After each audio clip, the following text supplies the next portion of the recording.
Hello and welcome to my channel Ganit Pathshala. आप सबका गणित पाठशाला चैनल में स्वागत है। दोस्तों, आज मैं बताने वाला हूँ समय तथा कार्य से कुछ प्रश्न जो आपके प्रतियोगिता परीक्षा की दृष्टि से बहुत ही महत्वपूर्ण होंगे। तो मेरे साथ अंत तक बने रहें और देखें जो मैं प्रश्न बताऊंगा उनका हल किस प्रकार से आप कर सकते हैं। चलिए, तो मेरे साथ बने रहें और मेरे वीडियो का आनंद लेते रहें और इसके साथ साथ आप गणित भी सीखते रहें। देखिए दोस्तों, पहला प्रश्न है, ए किसी काम को करने में 8 दिन तथा बी उसी काम को करने में 16 दिन लेता है, उनकी कार्य क्षमता का अनुपात क्या है? तो हम इसको बनाएंगे इस प्रकार से, ए और बी। ए करता है 8 दिन में और बी करता है 16 दिन में। ये 8 का और 16 का हम लोग एलसीएम ले लेते हैं, 16 प्राप्त होगा। 8 से यदि हम 16 को भागा करते हैं तो 2 प्राप्त होता है, 16 से 16 को भागा करने पर 1 प्राप्त होता है। तो ये जो दोनों आया, ये होता है एक दिन का काम। एक दिन में मान लीजिए कि ये 16 टेबल टोटल काम है, 16 टेबल टोटल काम है, जिसमें से 2 टेबल बनाता है ए एक दिन में और बी एक टेबल बनाता है एक दिन में। तो निश्चित तौर पर हम यहाँ देख रहे हैं कि ए का जो है कार्य क्षमता बी से ज़्यादा है। तो ये दोनों का कार्य क्षमता का अनुपात हम ये दोनों संख्याओं से ज्ञात कर सकते हैं। तो हम लिखेंगे यहाँ पे ए और बी का अनुपात कार्य क्षमता के अनुसार। क्षमता ए का कितना है 2 और बी का है 1, यही होगा आपका आंसर। देखिए दोस्तों, यहाँ दूसरा प्रश्न है, ए की कार्य क्षमता बी से 3 गुना है तथा ए काम को करने में 20 दिन लेता है, तो बी इस काम को करने में कितने दिन समाप्त या बी इस काम को कितने दिन में समाप्त करेगा? तो इसको बनाने के लिए आप ऐसा कीजिए, जैसे हम पहले वाला बताएं ठीक उसी प्रकार से इसको भी लिख लीजिए। ए और बी, ए करता है 20 दिन में और अभी मैंने बताया कि कार्य क्षमता जो होता है यहाँ पे लिखा जाता है, जैसे मैंने यहाँ जो 2 संख्या प्राप्त किया था, ये दोनों संख्याओं से मैंने कार्य क्षमता का अनुपात निकाला। ठीक उसी प्रकार से यहाँ प्रश्न कह रहा है कि ए की कार्य क्षमता बी से 3 गुनी है, तो यहाँ पे अगर 3 लेते हैं तो यहाँ पे 1 होगा। अब यहाँ पे हम कौन संख्या लिखते हैं? जो इसका एलसीएम होता है। तो और ये संख्या कहाँ से प्राप्त होता है? जो ये संख्या होता है, इस संख्या से इसको भागा, इससे इसको भागा देने से जो संख्या प्राप्त होता है उसी को हम यहाँ लिखते हैं। तो निश्चित तौर पर हम देख रहे हैं कि अगर यहाँ पे 60 रहता, 20 के साथ हम 60 को भागा करते तो 3 प्राप्त होता, तो यहाँ पे 60 हो जाएगा। अब यहाँ पे है 1, तो यहाँ पे हम कितना लिखेंगे? ये तो हो गया क्षमता का, इससे हम लोग क्षमता ज्ञात करते हैं। और ये जो संख्या है इससे हम लोग दिन, उसके कार्य करने के दिन को लिखते हैं। तो यहाँ पे 60 एकम 60 ही होगा, इसीलिए बी को इस काम को करने में कितना समय लगेगा? समय 60 दिन, ये होगा आंसर। इसको आप इस रूप में भी बना सकते हैं, ए और बी, इसके कार्य करने की क्षमता जो दिए हुए हैं यहाँ पे लिखिए कार्य क्षमता, इसका है 3, इसका है 1, तो समय का अनुपात क्या होगा? यहाँ बदल जाएगा, उलट जाएगा, मतलब जितना कार्य क्षमता जिसका ज़्यादा है वो उधर से और ये आ जाएगा इधर, मतलब दोनों में अदला बदली हो जाएगा। समय का अनुपात हो जाएगा यहाँ पे 1 और यहाँ पे हो जाएगा 3। तो 1 के बराबर यदि हम 20 को ले लेते हैं, 1 के बराबर 20 यहाँ पे दिया हुआ है, ए 20 दिन में करता है, तो इसीलिए 1 इकाई बराबर हम 20 मान सकते हैं। तो यहाँ पे हमको ज्ञात करना कितना है? 3। 3 इकाई बराबर कितना होगा? तो गुना यहाँ पे 3 कर देते हैं, 3 भी से 60। इधर से बनाइए चाहे इधर से बनाइए, दोनों में बात बराबर है। देखिए यहाँ नेक्स्ट क्वेश्चन है, ए की कार्य क्षमता बी से 3 गुना है, इसीलिए वह एक काम को पूरा करने में बी से 60 दिन कम लेता है, तो उस काम को अलग अलग कितने दिनों में पूरा करेंगे? इसको करने के लिए हम क्या करते हैं, इसको लिखते हैं इस प्रकार से। देखिए ए और बी, यहाँ पे पहले लिखते हैं कार्य क्षमता, कार्य क्षमता। तो कार्य क्षमता का जो अनुपात है, देखिए यहाँ पे कैसे निकालेंगे, ए की कार्य क्षमता बी से 3 गुनी है, मतलब ये 3 है तो ये 1 है, ये हो गया कार्य क्षमता का अनुपात। तो इसीलिए इसको समय कितना लगेगा, समय का अनुपात क्या हो जाएगा, समय का अनुपात हो जाएगा 1:3, मतलब ए को 1 दिन यदि लगेगा तो बी को 3 दिन लगेगा। अब ये दोनों का अंतर, ये दोनों का अंतर कितना निकलेगा, 2, 2 बराबर यहाँ पे दिया हुआ है कि बी से 60 दिन कम लेता है। ये जो 2 निकला, ये दोनों का अंतर वो कितना दिन के बराबर है, 60 दिन के बराबर है। तो 1 बराबर कितना हो जाएगा, 60/2 यानी कि 30। तो देखिए यहाँ पे समय के लिए जो मैंने अनुपात लिखा है, ए के लिए 1 और बी के लिए 3, इसी में जो है इस मान को गुना करना है एक बार 1 के साथ, मतलब 1 को लगा समय, ए को लगा समय, ये कितना हो जाएगा, 1 × 30 यानी 30 दिन। और बी को कितना दिन समय लगेगा, बी को लगा समय 30 गुना यहाँ कितना है 3, 30 तिया 90 दिन, ये हो जाएगा आंसर। ये दोनों आंसर हो गया आपका। देखिए दोस्तों, एक प्रश्न है, ए एक काम को x दिनों में तथा बी y दिनों में कर सकता है, वे एक साथ इस काम को कितने दिन में पूरा कर सकेंगे। तो जैसे कि मैंने पिछले वीडियो में बताया, इस तरह का प्रश्न रहे, इसमें कोई संख्या दिया हुआ रहता तो हम इसको कैसे बनाते हैं, ए और बी इस तरह लिखते हैं, ए कितना दिन में करता है, x दिन में, और बी कितना दिन में करता है, y दिन में। तो हम लोग क्या करते हैं, ये दोनों का एलसीएम लेते हैं, x और y का एलसीएम यहाँ पे क्या हो जाएगा, एक्स वाई। अगर हम x के साथ इसको भागा करें तो हमको y प्राप्त होगा, अगर y के साथ इसको भागा करें तो x प्राप्त होगा। यानी कि अब हम यदि दोनों को एक साथ, इससे पिछले वाला वीडियो में मैंने बताया था कि अगर 2 आदमी का इस तरह दिया रहे दिनों की संख्या, मतलब काम करने की दिनों की संख्या, तो हम दोनों एक साथ मिल के अगर पूछे, दोनों एक साथ मिल के काम को कितने दिन में करेंगे, तो उसके लिए क्या बताया था कि ये दोनों का जोड़ होगा x + y, x + y करता है कितना दिन में, 1 दिन में। काहे कि ये y करता है 1 दिन में x, और x करता है y करता है x दिन में, 1 दिन में। 1 दिन का y का काम ये हो गया, 1 दिन का x का काम ये हो गया, ठीक है। यानी कि हम इसको ऐसे लिखेंगे, x + y कितना दिन में करता है, 1 दिन में, 1 दिन का काम हो गया x + y। तो टोटल इतना काम करने में कितना समय लगेगा, तो एक काम करने में कितना आएगा, 1/x + y।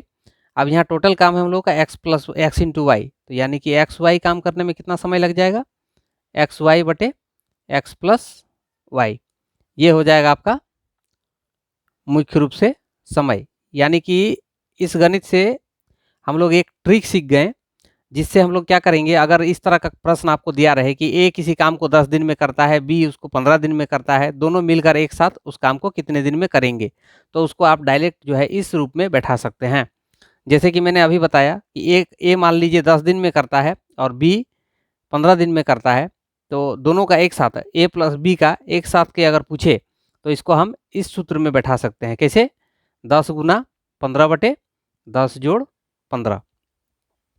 तो यहाँ पे तो 10 × 15 है, और नीचे में 10 और 15 को जोड़ेंगे तो 25 हो जाएगा, 5 के साथ काटते हैं, 5 × 25, 5 तिया 15, 5 दूनी 10, तो 2 तिया 6 दिन। दोनों मिलकर यदि करेंगे तो 6 दिन में कर लेंगे, आसानी से निकल जाएगा। आपको इतना सारा कुछ लिखने का ज़रूरत नहीं है, इस सूत्र को याद रखने से ही आप इसको आसानी से हल कर पाइएगा। चलिए आगे देखते हैं क्या है। देखिए एक प्रश्न है, राम एक काम को 20 दिन में कर सकता है, मोहन की कार्य क्षमता राम से 25% ज़्यादा है, उसी काम को पूरा करने में मोहन को कितना समय लगेगा। देखिए इसमें जो परसेंटेज दिया हुआ है 25%, इससे तात्पर्य क्या है, 25% बराबर हम लिख सकते हैं 25/100, 25 × 4 = 100, यानी कि 1/4। तो ये नीचे वाला जो है मूल है, इसमें किसको आधार माना गया है, राम को। मोहन की कार्य क्षमता राम से 25% ज़्यादा है। अब ज़्यादा का जो तुलना कर रहा है 4 में से, हाँ, तो ये ऊपर वाला जो है ये है यहाँ पे ज़्यादा जो बता रहा है उसका मान है 1, यानी कि वो किसके लिए ज़्यादा है, मोहन के लिए ज़्यादा है। तो हम लोग उनके समय का अनुपात लिखते हैं इस तरह से, मोहन और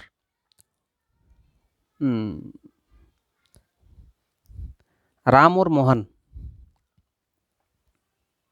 राम अनुपात मोहन। तो यहाँ पे देखिए ये ज़्यादा है, इसमें ये जुड़ जाएगा तो ये हो जाएगा 5, एक हो जाएगा 4। तो इसको लगता है 5, इसको लगता है 4। यदि इसको 5 दिन लगेगा राम को, तो मोहन को 4 दिन लगेगा।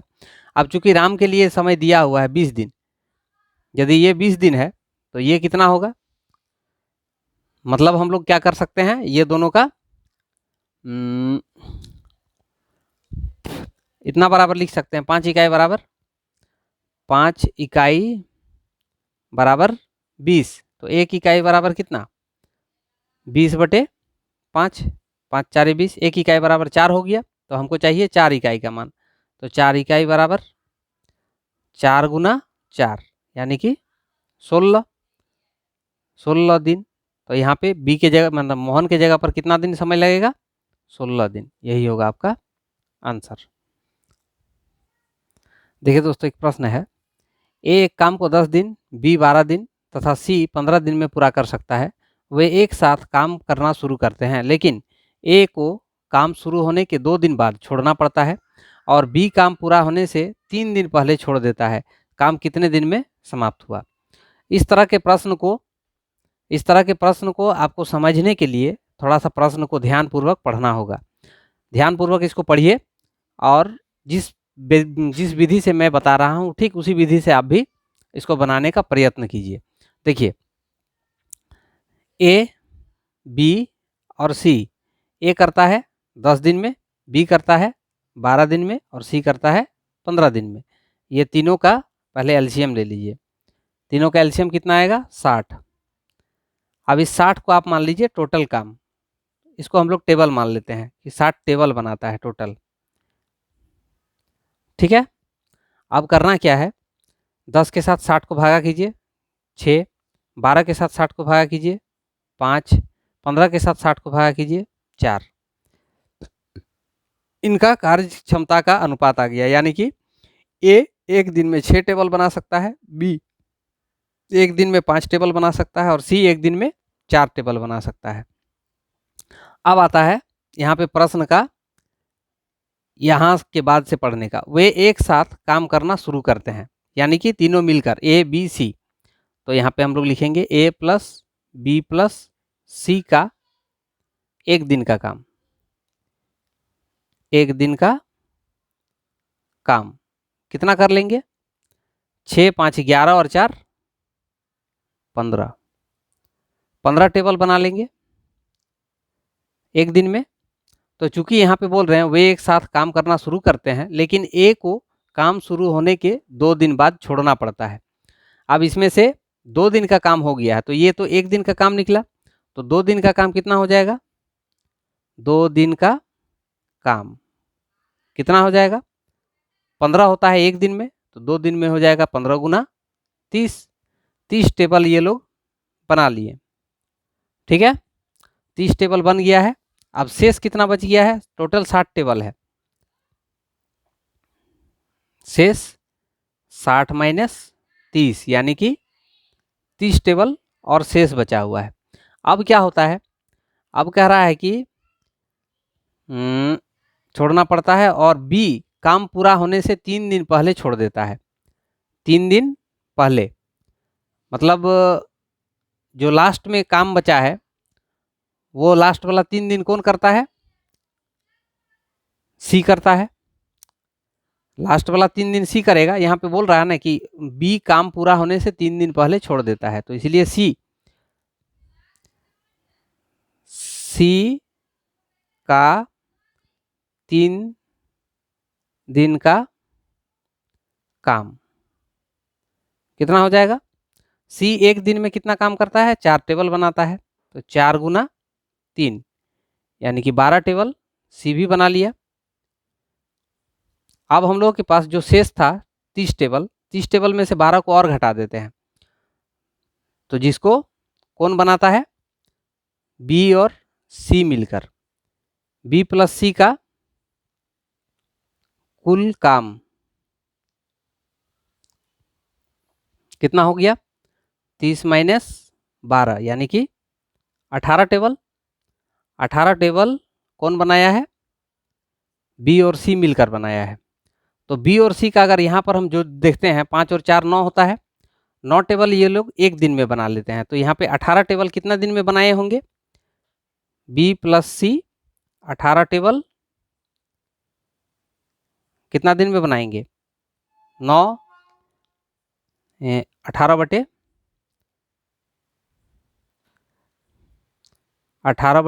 9 यानी कि 2 दिन में बनाएंगे। तो कुल समय कितना लगा काम खत्म होने में, कुल समय देखिए यहाँ पे 2 दिन काम किया गया है, 2 दिन का काम 2 लिखते हैं, और फिर ये बी प्लस सी मिलकर कितना दिन काम किए हैं, 2 दिन, और लास्ट में सी अकेले 3 दिन किया है। तो 2 2 4 और 3 7 दिन कुल समय लगेंगे इसको बनाने में। ये होगा आपका आंसर। दोस्तों इस तरह के और वीडियो पाने के लिए आप मेरे इस YouTube चैनल गणित पाठशाला के साथ बने रहें। अगर कोई ऐसे हैं जो मेरे इस वीडियो को नए देख रहे हैं तो वो मेरे इस चैनल को सब्सक्राइब कर लें